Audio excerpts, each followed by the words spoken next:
we're grown up. It's like I said, 10, 11 years old, we're grown up. Washing dishes on weekends to help.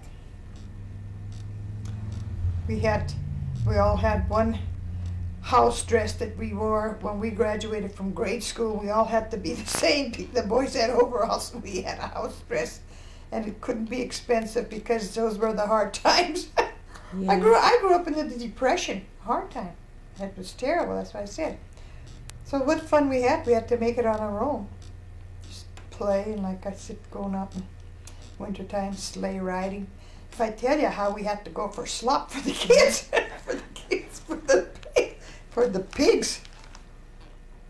When we first started out there going for slop, Chuck and I, we had to go with 2 buckets, one on each arm. We started down on Main Street. There's 2 or 3 big boarding houses.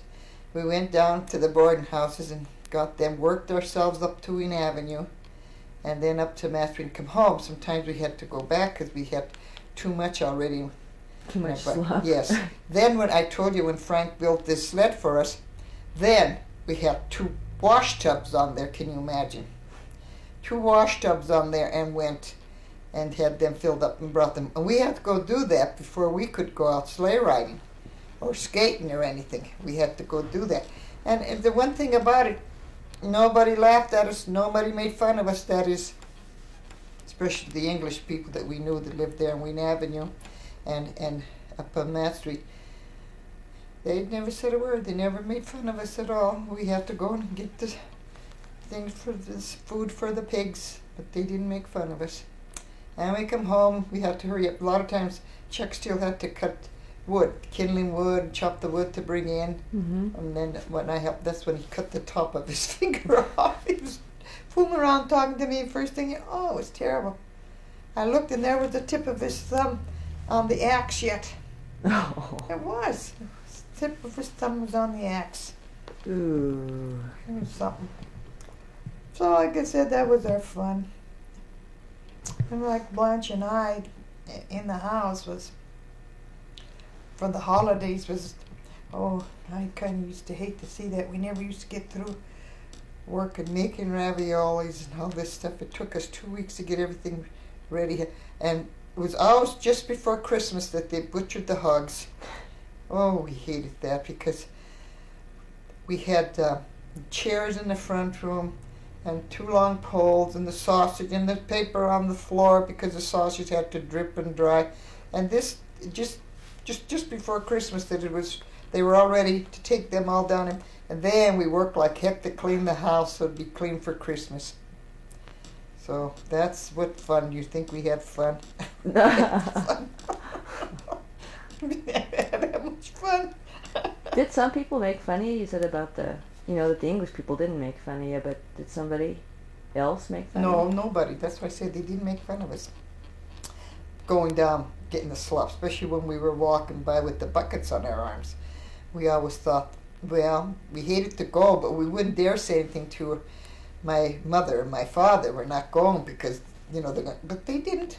Nobody made fun of us. They knew we had the pigs and we had to feed them. And like I said, up there Mike had 1 or 2, but we always had 3 or 4. We had quite a few, so they didn't have enough. That's why we have to go out and get whatever we could get, especially from there was 2 big boarding houses down Meadowville. We used to go and get quite a bit of stuff from them. They didn't make fun of us. Oh, heck. And then when we were through with our work, then we could go up on the hill and sleigh ride. Then we could go sleigh riding, and it was fun when we had the sled. Then we had Nita and Amelia that were always fighting to come with us. we were piled on there, Billy Buster, and they were kneeling on top of us because they never had a sled. They never had a sled, never. Oh. Never one was bought for them. Like I told you before that, we had the cans. We all used to ride down on the cans. Then when we got the sled, they were tickled, so they would get a ride too. Yeah. And never had skates. They'd be at the copper tanks, and I never forget when Nita'd find one skate and she tied all up with the rope. Well, it was good practice for us. We running around there. We learned how to skate on 1 foot, 1 leg. It was trick skating. That was fun, yes. On 1 leg we skated. That's about it, I'll tell you. Now, like I said, going to high school, I didn't get into too many, well, we didn't get into these clubs. We weren't. There was all of us from Maidaville and McQueen. We didn't belong to the clique from the west side. That's what she used to say. We didn't belong. Poor old Norman said, oh, we can't go with them. We don't belong to that clique, so we can't go with them. And we didn't go with them. But anyhow, we'd have fun walking home from school, and it was nice. We'd come down Broadway, and at that time, we took the railroad tracks and walked all the way home on the railroad tracks. So kept walking the highway, and you'd get off right up here. Oh, we're not there. I don't remember if I brought you kids there or not. You remember where that train trestle was down Meadville? Oh, yeah. Used to run over up in the back by the house. And there was a path that you got out from they called it the Billacleva. And there was a path down from there, and we'd walk from there. No time we were home. Didn't take us nothing to get home when we walked home. And the same way, there was 3 or 4 from Fintown that I knew. Elsie Millamaki, she always walked with me because she lived up there in Fintown. She'd take the tracks, and she lived way down on East Park Street. East Broadway. And in no time she'd be home. Do you remember the time we walked up there? We walked up to Grandma's with the dog. Yeah. From here. Yeah. Yeah. Walking up on Broadway and struggling to hold wing. Oh, that was terrible. That was terrible because he wanted to fight with every dog he seen. He always wanted to fight. And I remember every time he'd be in the car and he'd see a dog, he'd jump all over the place and he'd fart. Oh, I tell you, he'd kill us with the smell. Yeah. But I never forget, we were down here already, and we were going to walk. We walked more than once, but after that, we didn't take him anymore. That one time was terrible there on Broadway trying to hold him. Yeah. So that he pulling us. I had all to do to hold him. He was pulling us every time he'd see a dog or something to get after him. I think we walked all the way up to Grandma's with him. Up there on Agate Street. That was quite a ways. And like I said, when we were kids, the fun was to walk up there, which we called the Huffmans. There was this pound of water that belonged to the company. But it was so nice and clear, and we used to go wading up there, and some of the kids used to go in swimming. We used to go wading. I'll never forget when I jumped up on the rock, and it felt so slimy and squashy in here, I had squashed out a frog. And right on the frog. Stepped right on the frog. And when we were small, that my mother used to take us up, she'd take us with the horse and wagon. And we'd go way up there. I forget where they call it. It was way up above up there. And remember where the tracks used to come way up there in the back? Uh-huh. I don't remember if we ever had you and Jack up there. We went up to the Huffmans once, at least, I know. I had you up there when you had the whooping cough that time. No. I'm getting mixed up with Danette and Roy. They had the whooping cough, and we had him up there, and we had him in a sunsuit. We were in quarantine then. Oh. They quarantined the house so we couldn't get out, and no one could come in, but Blanche did. And we had the old shift truck, and we went way. She says, nobody's going to see us, and the sun's going to do them good. And we went way, way up there with the shift truck. But I think I had kids up there, too. Oh, yeah, we went up there picking berries, choke cherries. The railroad tracks where they come way up there in the back. Uh-huh. So we used to walk way up there past the railroad tracks. And then I said there was a nice stream of water coming down. We'd have our lunch and have something to eat. And I'll never forget, this is when we were all small. And there was cows up there grazing. And so I don't know who it was that my mother, I think it was Chuck, because he was the youngest. Anyhow, she went over to a cow and she milked it. She milked it to give him some milk. Oh, God, that was something. That's the fun we had. And another time we were up there walking, and I forget who else was with us. There was some friend of my mother's. Well, there was this whole herd of horses, and they were wild. They were wild. That's all there was up there was wild horses. So they start coming after. And we were running. We run to. They had like a station there on the railroad. We got to this little station and went inside and hid, because my mother kept saying they're going to come after us. They're coming after us. We don't know what they're going to do. They'll trample us. Oh yeah. Oh gosh, that's something. And on Sundays, our big days was after we'd come from church. Then we'd pack up, I told you, the horse and wagon, and we'd come down here where we live now. They called it Lake Avoca. There was a lake here, and that was our big day to come down here to Lake Avoca. We had a lunch, and we used to go wading. My mother used to sit there and watch us. Sometimes she'd be knitting away while we were jumping in and out the water. But this was a nice place down here. How'd the lake dry up? They dried it up when they started building. I think up at the mining museum they have pictures of this when this was Lake Avoca. They had a big dance hall down here. Mm-hmm. It was really quite a resort. Oh yeah, well those friends of mine when I was in Hawthorne, Kirby's, they live in a house that used to be like a big lodge, and then they had boathouses and stuff. Yeah.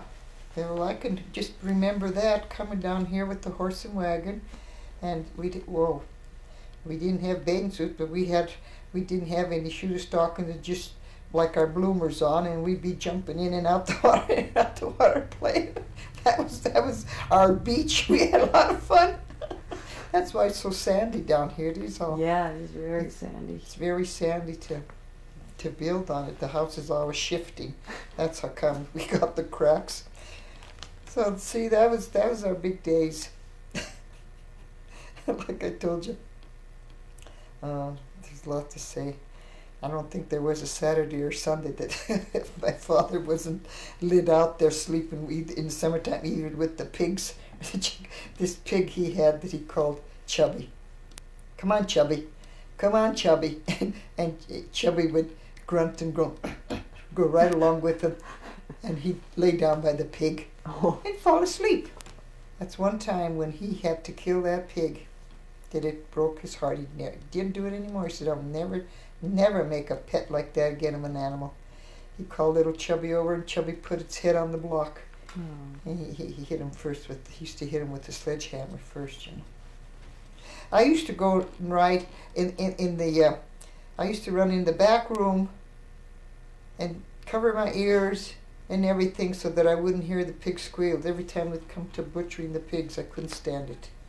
I hated that. I hated it. Teresa was the other one.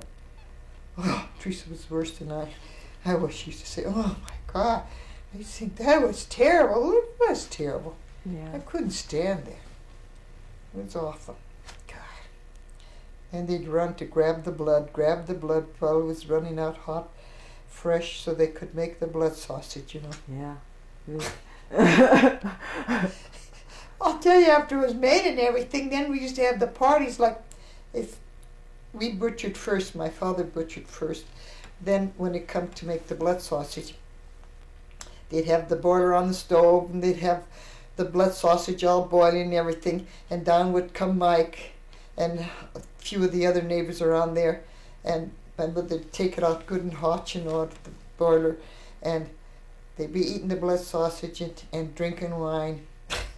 It was good. I used to like the blood sausage after.